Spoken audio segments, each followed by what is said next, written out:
Si vous savez qui vous êtes, vous savez qui vous n'êtes pas. Si vous ne savez pas qui vous êtes, n'importe qui pourra vous attribuer une identité et vous vous transformerez en ce que ce n'importe qui voudra que vous soyez. C'est ce qui se passe pour la plupart des gens. Ils se laissent influencer par les gens de leur entourage et finissent par devenir ces gens. Appréciez le voyage, pas l'arrivée. La plupart des gens retardent leur bonheur. Ils se disent, quand j'arriverai à ce niveau, quand j'aurai mon diplôme, quand j'aurai des enfants, quand je serai marié, alors je serai heureux. Profitez du voyage, profitez de chaque étape, de tout le processus. Efforcez-vous de, peu importe ce que vous recherchez. De toute façon, vous devez avoir des objectifs. Mais n'attendez pas la ligne d'arrivée pour célébrer. Célébrez tout le long du chemin. Célébrez tout au long du chemin. Vous ne savez pas ce que vous avez tant que l'enfer ne s'est pas déchaîné sur vous. Vous ne savez pas à quel point vous êtes résistant tant que vous ne faites pas face à une véritable forme de pression. Vous ne savez pas à quel point vous pouvez endurer tant que les gens ne vous ont pas mis des coups de couteau dans le dos. Vous ne savez pas à quel point vous êtes courageux tant que vous ne vous êtes pas retrouvé dans le feu, la lutte et les épreuves. Vous ne pouvez pas connaître ce qu'il y a en vous en étant vautré dans un fauteuil, à tenir une télécommande et à regarder HBO ou Cinemax, mais en faisant face à la terreur de l'enfer. Seulement là, vous pourrez voir ce qu'il y a en vous.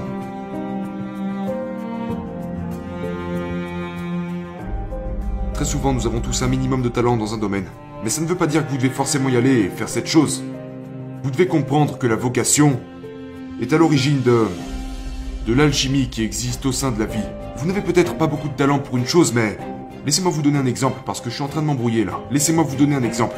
J'ai du talent en tant que musicien. Je peux jouer du piano. Pas suffisamment pour être un maestro, mais j'ai un minimum de talent dans ce domaine. Ce qui ne veut pas dire que c'est ma vocation pour autant. Je dis souvent ça à mes enfants. Vous pouvez commencer à travailler sur quelque chose qui n'est pas la chose pour laquelle vous avez été créé. Mais c'est peut-être la chose qui vous mènera à celle pour laquelle vous avez été créé. Vous comprenez ce que je dis? Donc vous ne pouvez pas. Ne vous arrêtez pas là où vous êtes, comme si c'était votre destination, quand en fait, en réalité, ce que vous pensez être votre destination est peut-être ce qui vous transportera à la chose pour laquelle vous avez été créé. Vous devez posséder votre propre bonheur. Détachez-le des autres. Ce ne sont pas les autres qui feront votre bonheur. Vos enfants ne vous rendront pas heureux. Votre épouse ne vous rendra pas heureux. Une grande maison ne vous rendra pas heureux. Soyez propriétaire de votre bonheur. Tenez-vous responsable de faire toutes ces choses qui vous apportent de la joie dans votre cœur. Indépendamment de la vie, des gens, de l'argent et tout ça. Parce que toutes ces choses ne vous apporteront pas nécessairement le bonheur. Vous devez prendre la responsabilité de cette paix et cette joie qui vit à l'intérieur de votre cœur et pas à l'intérieur de votre matériel.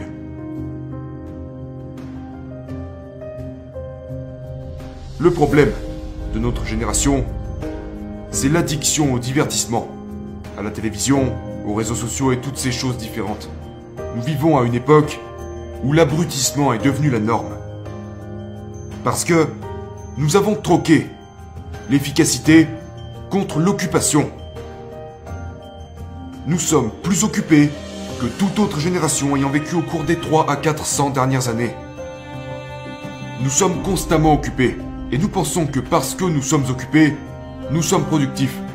Mais j'aimerais que vous oubliez votre emploi du temps pendant une minute pour vous demander, suis-je réellement productif? Ou ai-je seulement encombré ma vie de toutes sortes de choses qui ne sont rien d'autre que des contraintes inutiles qui drainent mon énergie et m'empêchent d'être au plus haut et au meilleur de moi-même? Et est-ce que je ne remplacerai pas toutes ces choses, qui ne sont rien d'autre que des occupations sans importance, contre une réelle efficacité?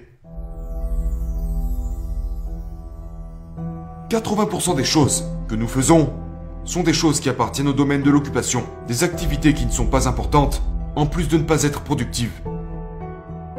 La personne moyenne ne passe que 20% de son temps à faire des choses véritablement productives, des choses pendant lesquelles elle est créative, passionnée, enthousiaste, mais passe le reste de son temps à faire toutes sortes de choses inutiles. Nous passons du temps à faire des choses complètement inutiles. Maintenant, je me demande ce qui se passerait si nous prenions tous, chacun de notre côté, les 80% des choses que nous faisons, qui ne sont rien d'autre que des occupations sans importance, et les 20% des choses que nous faisons, qui sont vraiment productives, et que nous inversions ces chiffres, afin de consacrer 20% de notre temps aux choses que nous devons faire, et 80% de notre temps à la chose pour laquelle nous avons été créés.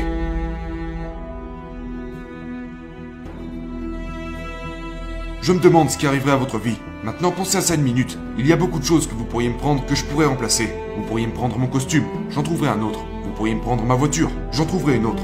Vous pourriez me prendre ma maison, je trouverai une autre maison. Mais quand vous me prenez mon temps, vous me prenez quelque chose qui est totalement irremplaçable.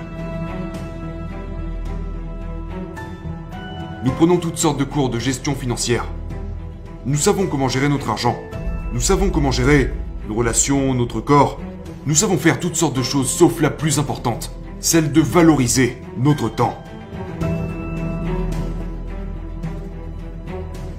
Vous avez besoin de 3 choses.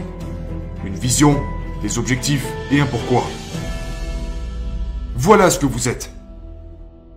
Vous êtes défini par votre vision, vos objectifs et votre pourquoi. C'est votre plan. C'est vos croyances. C'est ce en quoi vous croyez.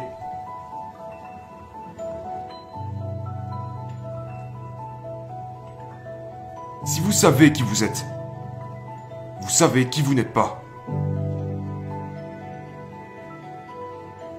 Si vous ne savez pas qui vous êtes, n'importe qui pourra vous attribuer une identité et vous vous transformerez en ce que ce n'importe qui voudra que vous soyez. C'est ce qui se passe pour la plupart des gens. Ils se laissent influencer par les gens de leur entourage et finissent par devenir ces gens.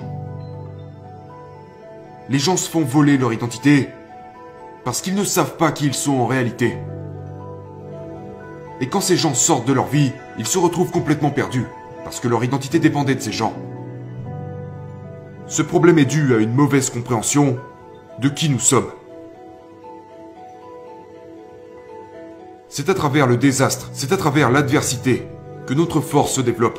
Si tout se déroulait tout le temps comme vous le vouliez, il n'y aurait plus vraiment de progression. Que suggéreriez-vous d'ajouter à notre vie quotidienne pour nous renforcer? Du calme. Du calme. Nous sommes tellement occupés. Nous sommes tellement occupés que nous ne remarquons même pas que nous ne sommes pas productifs. Que vous soyez occupé ne veut pas dire que vous êtes productif. La chose à propos du progrès que nous avons fait, comme le moteur à réaction, le smartphone, l'automobile, toutes ces choses que nous avons créées, les vaisseaux spatiaux, les gens ont tout, mais ils en oublient de penser.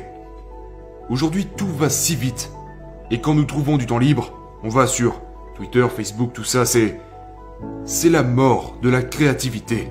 Et je mets les gens au défi de revenir à la méditation. Et si vous êtes croyant, de revenir à la prière. Et si vous ne l'êtes pas, restez juste immobile. Et videz-vous la tête. Appuyez sur le bouton de réinitialisation. Coupez-vous de tout ça. Déconnectez-vous du monde. Et vous serez surpris de ce que vous pourrez entendre quand vous vous taisez.